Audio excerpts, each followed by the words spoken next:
Welcome back to Scruffy Tales and today's video where we will take a closer look at the actual front line and what Ukraine might expect. Ukraine has begun its push into occupied territory and liberated several villages, including Makarivka.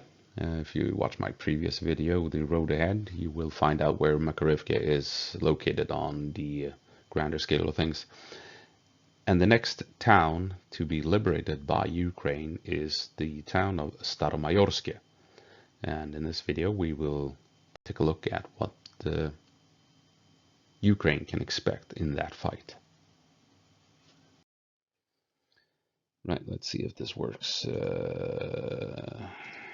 Right, so up here, Makarivka, and down here, Staromaiorsk and Urushaine. And Russia has for a day to try to reclaim Makarivka, but Ukraine seems to be holding the line. And taking a look at this map, we can tell that both towns, or all three towns, are surrounded by farmland, open fields, where Russia most likely has dug down multiple mines, several mines. We can expect mines are all along over here and all over here, meaning moving vehicles around in some flanking maneuver, whatever, will be probably extremely dangerous.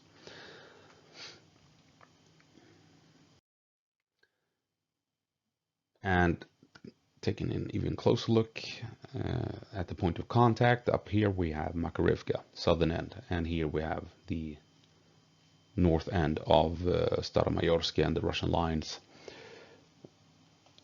Tree line, a large farm, small forest, tree line, and urban setting. Open farmland with clear lines of sight. As you can tell from this tree line here, Russia can cover any approach. And from the town here, the same thing, Russia can cover all the approaches across these fields that, like I said, are most likely mined as well.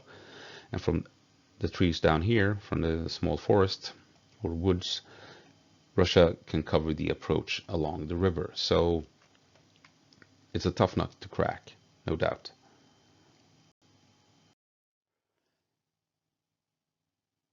So if Ukraine wants to attack, well, mines means that they can't push with vehicles. We have to assume that these fields are covered with mines, so Ukraine cannot make an assault with vehicles. That means they have to go on foot. And they can't cross these fields on foot either. I mean, then they'll just get shot to bits. That means they have two lanes where they can attack. The main road, that is partially covered by trees, and the river, which provides the most protection. It has tree lines, riverbanks, and everything. And before Ukraine begins this push, they need to call in indirect fire on this tree line to suppress the enemy. They need to call in indirect fire on this farm since it's most likely fortified. And they need to call in artillery on this woodland here to suppress Russians covering the river. Obviously, Russia will do the same. They will call in artillery on the river, they will call in artillery on the road, and they will call in artillery on Makarivka. So as soon as Ukraine begins to push, indirect fire will saturate the area, as you can tell. And Ukraine, well, all they can do is try and push down the river here, making use of all the cover they can find, and maybe possibly do the same here along the road, even though this road here is dangerous to advance along. But let's say Ukraine achieves the objectives here and they make it all down the river and they take this forest here. They manage to push down the road and they secure the tree line here. They can't attack across these fields into town because open fields, no cover, it's going to be a shooting gallery for Russian troops defending. What they can do from down here is move on into these trees here and secure the north end of the river in this area to outflank the farm and to push Russia back from the river. And from the tree line, now they can begin moving vehicles down the road to support them in pushing into the farm and clearing it out and using it as a staging point, as a fortification more or less, from where they can fire down on Russians to the south and move on. They also need to clear out the rest of the forest, the tree line, so that they don't get sniped from the flank. So, assuming Ukraine manages all of this in a day, maybe 2 days, who knows, then there will be a shootout, most likely, between the river and the town.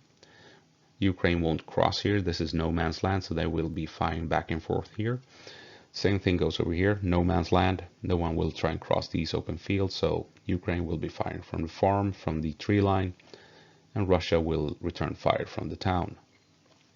What Ukraine can do is try and push down here, this forested stretch of land that the river is snaking its way around. If they can push in here, now they can plan to try and reach the buildings down here, which won't be easy because Russia will probably have troops all along the river here shooting north.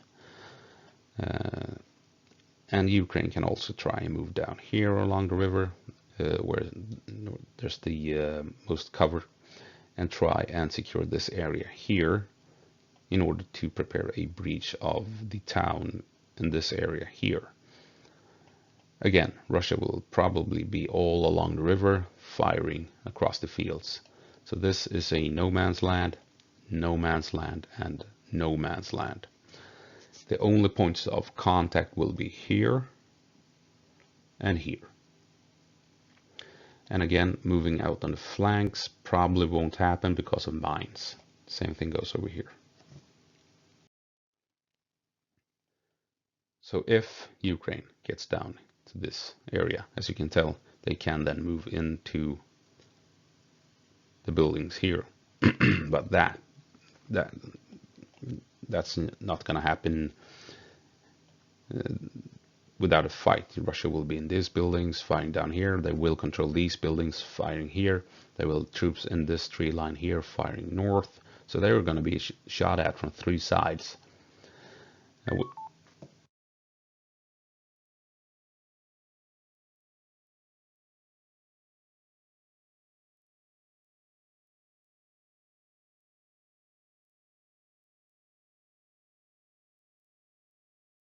And my headset shut down.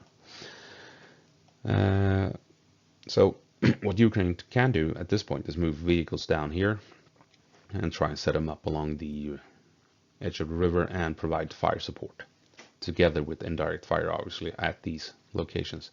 Then they can cross the river and try and follow the tree line here and gain a foothold among the buildings. And then they can slowly start trying to secure this area.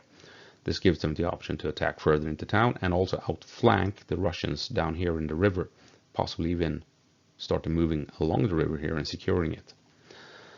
On the other end, Ukraine can utilize the cover of the river here, taking fire from Russian positions down here.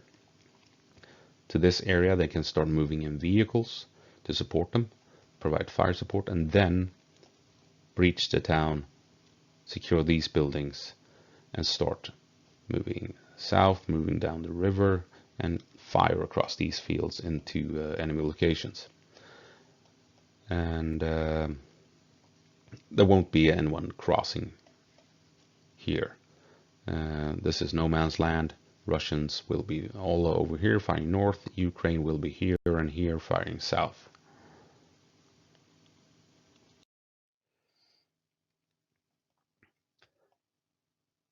And well, here we have the farmland, river, farmland, the farmstead, and the river Staromaiorske, Ukraine. Ukraine needs to come down here, maybe if possible, cross here. If they can get these buildings, then they can start threatening Russia here. They can threaten Russia here. Possibly even continue down the river to cut off Russian forces in Ukraine from the Russian forces in Staromaiorske, if they can continue down here. Dangerous prospect, but it's doable, especially if they can get vehicles to help them out. And on the other end, if they manage to move along the river and secure these buildings here, cat in the background, then they can start moving south here possibly, and even with vehicles come down from the farm to support them, they can push into town here and slowly begin clearing out Staromaiorske and liberating it. If Russia falls back, they can take it in a day. They just need to realize that Russia will fall back and call in artillery and obliterate the entire town. If Russia stays and fights, this will take days to secure, most likely. Urban fighting is hell on earth, quite literally. So that is what Ukraine has in store for it. As you can tell, they can't move out on the flanks because open fields, easy to spot, easy to counter with anti-tank missiles and artillery. Probably thousands and thousands of mines on either flank here out in the fields. So Ukraine has no choice but to attack straight south from Makarivka into town. And doing that, they can basically only achieve that by following the river and securing this farm. And from there, again, open fields, no man's land. They need to use cover to try and reach a point of contact where they can engage Russia point blank. And yeah, that's the end of this video. A look at what probably has been happening overnight and probably will continue this morning at Makarivka and Staromaiorske. And yeah, with a little luck, Ukraine will kick Russian ass. And with that, go på marsch, Ukraine.